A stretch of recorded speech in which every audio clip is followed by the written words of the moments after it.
우리가 이 땅에 살아가는 동안 또 우리 함께 이렇게 예배 드리는 이것이 이제 몇 년 후면 또 우리는 서로 뿔뿔이 흩어질 수도 있고 또 다시 만날 수도 있고, 근데 천국에서는 다 함께 만나서 귀한 축복 가운데, 상급 가운데 사는 것이 우리의 소망이지 않겠습니까? 제가 이번에 갔다 오는데 다른 교회 목사님하고 사모님 같이 갔어요. 근데 오다가 제가 어떤 얘기를 하는데, 목사님은 무슨 얘기인지 잘 모르고 전혀 거기에 대한 지식이 없는 사모님은 그것도 모르냐고 이러하다 하는데, 목사님은 어떤 생각이 계속 틀이 있는 상태에서 그럴 수 없는데 그렇다라는 얘기를 들으니까 선뜻 이해가 되지 않으니까 받아들이지 못했는데, 사모님은 어떤 선 지식이나 이게 없이 제가 말하니까 그냥 이 내용이다 이렇게 해서 목사님은 그것도 못 알아듣냐고 이렇게 말하는 것을 들었습니다.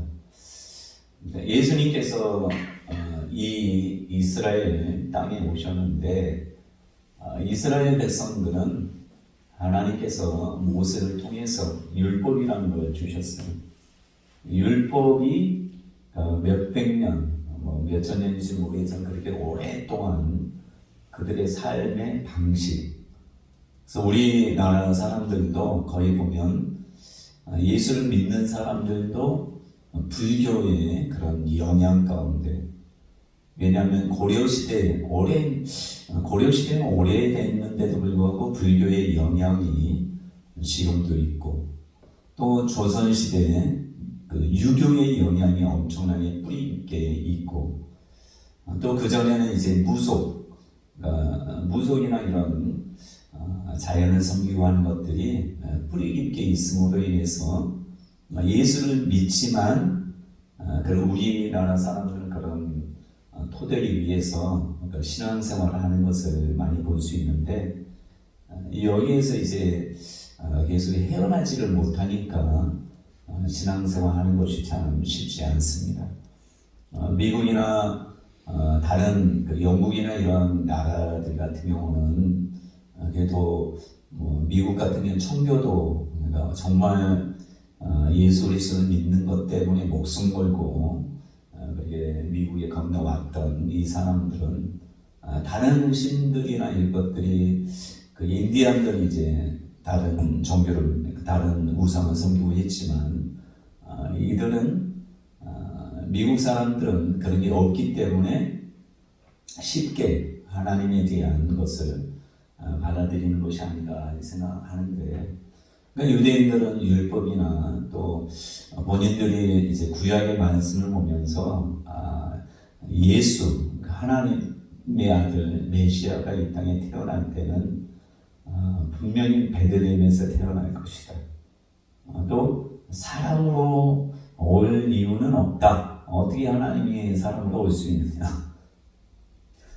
그리고 본인들이 생각하는 안식일에 관한 것들에 대해서 본인들이 어떤 틀을 가지고 있었기 때문에 예수님이 오셨을 때 이들은 본인들이 가지고 있는 그것을 믿음이라고 생각해서 예수님 받아들이지 않고 예수님에 대해서 귀신 들렸다, 또 바알세불을 힘입어서 귀신을 쫓는다, 또 여러 가지 본인들이 율법의 어떤 틀을 통해서 보니까 예수님을 받아들일 수 있는 이게 전혀 되지 않았기 때문에 끝내는 신성모독, 하나님과 동등됨으로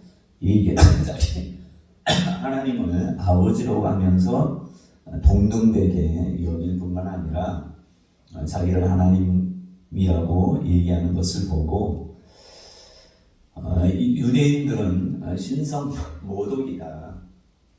또 대제사장이 십자가에 달려 돌아가시기, 그러니까 예수님의 십자가에 달려 돌아가시기 전에 예수님에 대해서 이거저거 막 거짓 증거를 사람들이 막 했는데 맞지 않다고 했는데, 그때 이제 대제사장이 묻잖아요. 당신이 바로 오실 메시아냐, 하나님의 아들이냐 라고 했을 때 내가 그러다. 인자가 구름을 타고 다시 오는 것을 볼 자가 있다 이렇게 말씀하니까 대제사장이 옷을 찢고 신성 모독이다 라고 하면서 십자가에 못 박아야 된다 하면서 침뱉고, 사람들은 침뱉고 막 주먹으로 치고 막 이런 일들을 벌였단 말이에요. 근데 우리가 볼 때는 우리가 예수를 믿기 때문에 여기에 대해서 당연히 하나님의 아들이고 하는 것을 받아들이지만, 근데 유대인들은 나중에 보시면 예수를 믿는 사람이 많아졌어요. 그런데도 불구하고 이들이 계속 율법을, 할례를 꼭 행해야 된다 이런 그 틀을 잘 버리지 못하는 그런 모습을 볼 수 있습니다. 근데 저와 여러분들이 지금 한국 교회를 한번 생각해 보시면 어떤 거짓 정보나 이것들을 정보를 믿음으로, 진정한 믿음으로 알고 그렇게 목숨을 거는 것들이 많이 있어요. 근데 이런 것에 대해서 우리가 바르게 분별한다는 것은 결코 쉽지가 않습니다. 또 이쪽 경상도 이쪽 지역은 또 보수적인 사람들이 많이 모여 있기 때문에 제가 우리 노예에서도 사람들을 만나면 처음에는 이건 아니지라고 했는데 계속 듣다 보니까 맞는 것 같아 이런 생각을 할 경우가 많이 있어요. 제가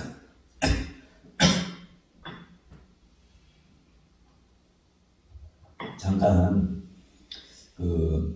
요즘에 많은 사람들이 예수를 바르게 믿는 것이 쉽지 않다는 것을 저희 여러분들이 아셔야 돼요. 우리는 다 예수를 믿는다고 하지만 유대인들처럼 그들은 행함으로 위로감을 얻으려고 해서 그들은 넘어졌다. 이렇게 오늘 본문 말씀에 보면 넘어지는 22절에 보면 넘어지는 자들은 하나님의 준엄하신 심판을 얘기하는 것입니다. 넘어지는 자. 근데 예수님이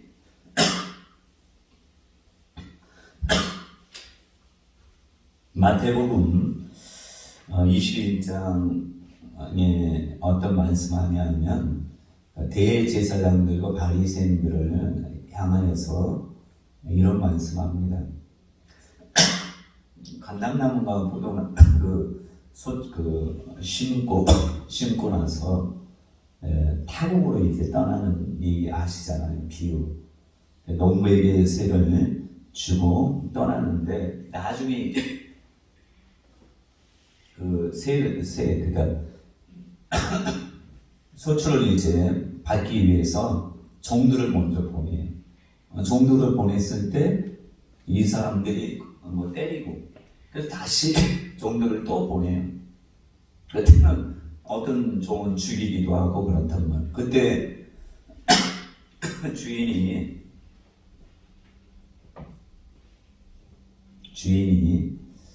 내 아들 독자, 상속자 이 아들을 보내면 전대해서 잘 받아들여서 그 소출에 대한 것을 줄 것이다. 이런, 그러니까 그 주인의 마음은 그런데 이제 농부들의 마음은 상속자가 얘만 죽이면 이 포도원을 우리가 차지할 수 있다. 이렇게 생각하는 것이. 그런 얘기를 한 다음에 어떤 말씀하냐면 예수께서 이르시되 너희가 성경에 건축자들이 버린 돌이 모퉁이의 머릿돌이 되었나니 이것은 주로 말미암아 된 것이요 우리 눈에 기이하도다 함을 읽어본 일이 없느냐.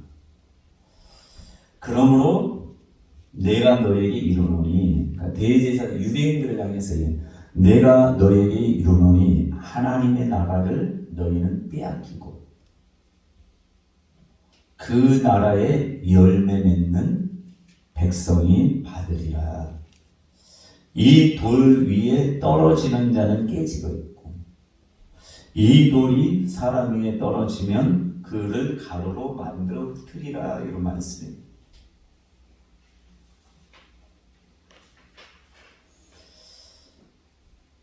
(21절에) 하나님이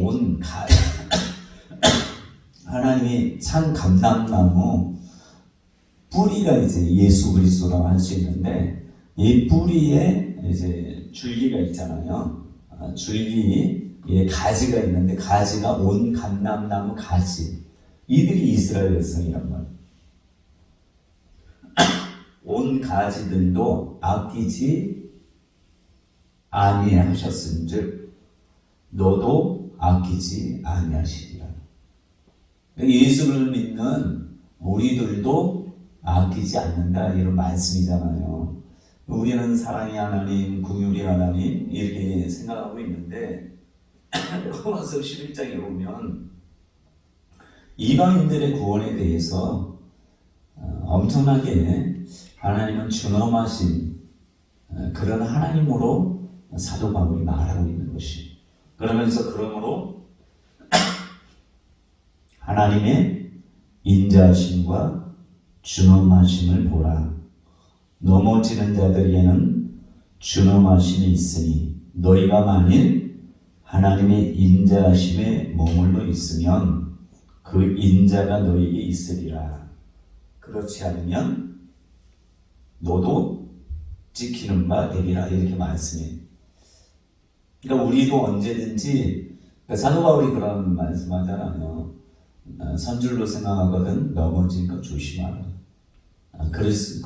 그리스도에게 끊어지지 않도록 항상 교만하지 말라, 이렇게 말씀하는데, 그러면서 11장 23절에 보면 그들도 믿지 아니하는데 머무르지 아니하면 접붙임을 받으리니, 이것은 조금 어려운 말인데 뭐냐, 그들도 이스라엘 백성들도 믿으면 다시 접붙임을 받는다.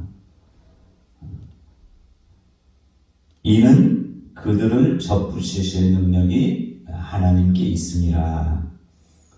너희가 그러니까 이방인들, 로마 교회를 향해서 얘기하는 너희가 온 감람나무에서 지킴을 받고, 그러니까 우리는 온 돌 감람나무, 그 돌 감람나무에서 지킴을 받았다는 얘기예요. 지킴을 받고, 왜요? 예수를 믿음으로 인해서 지킴을 받고 본성을 거스려. 우리의 본성은 마귀의 자녀의 본성을 가지고 있단 말이에요. 근데 본성이 있는데 이 본성을 거슬려서 이 가지가, 우리의 돌 감람나무 가지가 온 참 감람나무 뿌리에 이제 줄기에 이제 우리가 이제 접붙임을 받았기 때문에 언제든지 넘어지면 준엄하심이 있으므로 그리스도에게 떨어질 수 있다라는 것을 말씀하는 것이, 온 가지인 이 사람들이야. 원래 그 이스라엘 백성들은 당연히 접붙임을 받기 쉽다, 이렇게 말씀하는 것이. 그래서 저와 여러분들이 이제 로마서에 보면 9장에 이제 저번에 말씀을 했는데, 거기에 보면 뭐라 하냐, 그러므로 우리가 무슨 말을 하리요? 의를 따르지 아니하는 이방인들이 의를 얻었으니 곧 믿음에서 나누며. 우리는 의를 따르지 않았는데 구원을 받는 자, 우리는 원하지 않았는데 구원을 받았다는 말이에요. 우리는 원하지 않았는데 구원받았어요. 그런데 이스라엘 사람은 원했는데 그들이 왜 율법을 잘 행합니까? 구원받기 위해서 율법을 많이 행한다면, 그러니까 의의 법을 따라간 이스라엘은 율법에 이르지 못했다라고 해요.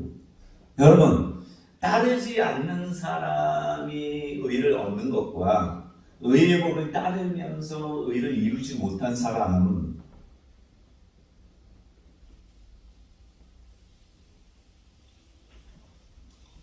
어떤 사람이 하나님 보시기에 더 열심을 품겠습니까? 이스라엘 사람이겠죠. 근데 그들은 잘못된 행위를 의지했기 때문에 그들은 믿음을 의지하지 않고 행위를 의지했기 때문에 시온의 돌에 넘어지는 그런 자가 되어서 주님을 믿지 않는 자가 되었고, 그래서 로마서 9장 32절에는 어찌 그러하냐, 이는 그들이 믿음을 의지하지 않고 행위를 의지함이라 부딪힐 돌에 부딪혔느니라, 이렇게 말씀이에요.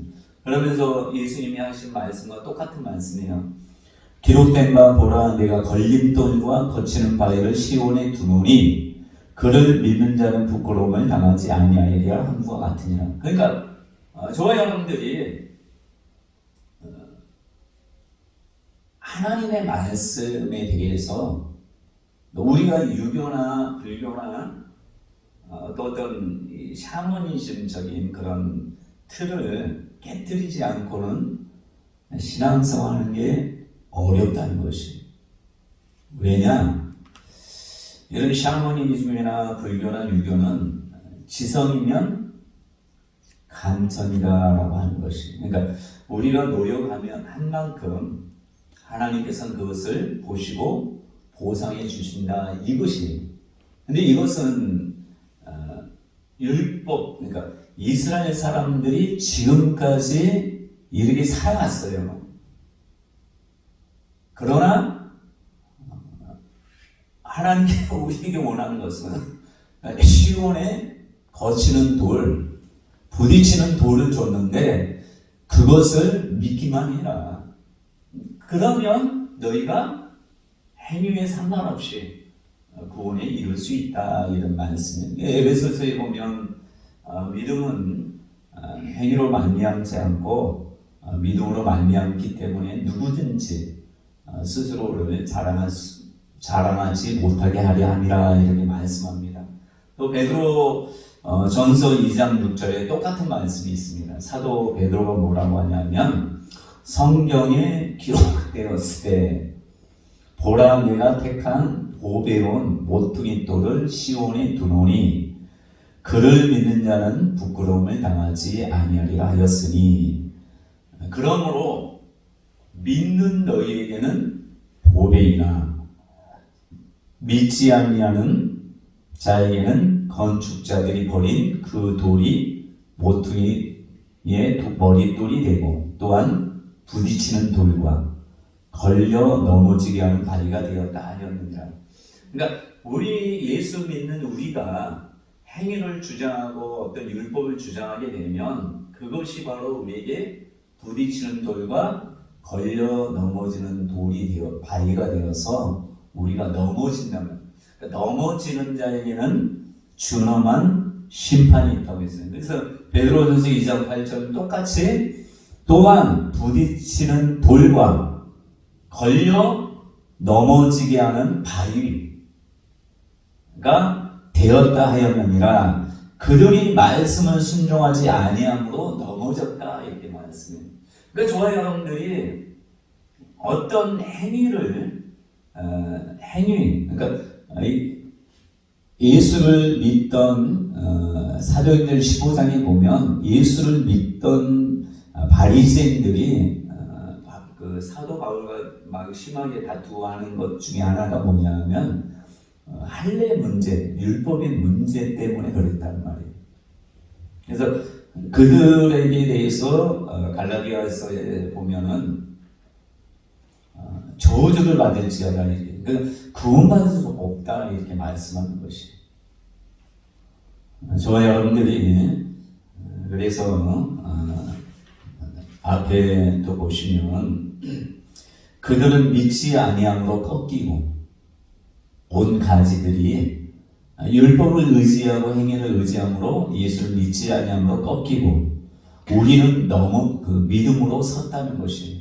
근데 저와 여러분들이 이제 믿음을 바른 믿음을 소유할 필요가 있어요. 거의 많은 교회 목사님들이 그 행위를 많이 강조한단 말이에요. 그러니까 다른 것은 아니지만 행위나 율법을 많이 강조하는데 이런 데에 대해서 우리가 이제 잘 분별하는 것이 필요한데 제가 잠깐 영상 하나 보여드릴 테니까 지금은 사람들이 거짓 뉴스도 그냥 믿어요. 사실을 알려고 하지 않아요. 심각한 거잖아요. 유대인들이 지금까지 율법을 통해서 의롭다함을 얻으려고 했는데 예수님 오셔서 바른 말씀을 하는데 사실을 얘기하는데도 불구하고 이들은 그것을 받아들이지 않았단 말이에요. 지금 시대가 좀 그런 것 같아요. 왜냐하면 유튜브나 많은 정보의 홍수 때문에 본인들이 생각할 때 맞다고 생각하는 것에 그냥 믿어요. 그냥 믿는단 말이에요. 이것은 심각한 문제가 될 수 있어요. 여러분 십자군 전쟁 아시잖아요. 십자군 그러니까 예루살렘 성전을 이제 이슬람 교도들이나 이런 사람들을 통해서 침범을 당한다는 얘기를 듣고 십자군을 이제 한단 말이에요. 십자군. 그러니까 거룩한 성전이다 해서 예루살렘에 이제 가서 그것을 탈환하려고 하는데 가면서 이 십자군들이 이 십자가 막 여기 부고 막 그렇게 십자가 깃발을 하고 하는데 약탈과 간광과 이런 것들을 가면서 엄청나게 했어요. 근데 그리고 또 예수 믿지 않는 사람을 죽이는데 눈 하나 깜짝하지 않고 죽였단 말이에요. 근데 지금 역사적으로 이제 돌이켜보면 이들이 엄청나게 잘못했어요. 제가 지난번도 말씀했지만 소로마 제국에 있는 사람들이 동로마 비잔티움이나 여기 가서도 예수도 똑같이 믿는 사람을 완전히 약탈하고 죽이고 그런데 앞장섰단 말이에요. 근데 어디에서 그게 나오는 것이? 바르게 알았다면, 바르게 믿었다면 그럴 이유가 없단 말이에요. 그래서 한번 보시고 우리가 지금 이 지역에 제가 보니까 어떤 목사님 만나보면 정광훈 목사님 이런 얘기를 할 때 정광훈 목사님을 정말 진정한 선지자로 얘기하는 것을 봤어요. 근데 그게 맞으면 상관없는데 그렇지 않다면 잘못된 정보를 통해서 본인이 믿어지는 게 아닌가 이런 생각이 들어요. 한번 보고 말씀을 마치도록 할 텐데 한번 우리가 신앙이라는 것은 그냥 책상머리에 앉아서 하는 것이 아니라 실제적인 삶에서 우리가 어떻게 분별하고 어떻게 신앙생활을 해야 되는 것을 알아야 되기 때문에 이런 것을 좀 보고 우리가 생각의 틀이나 이것을 하나님의 생각의 틀로 좀 바꾸는 것도 발휘한다면 그대로 계속 가져야 되겠지만 그렇지 않다면 이것을 보고 도움을 받았으면 좋겠다 생각이 듭니다.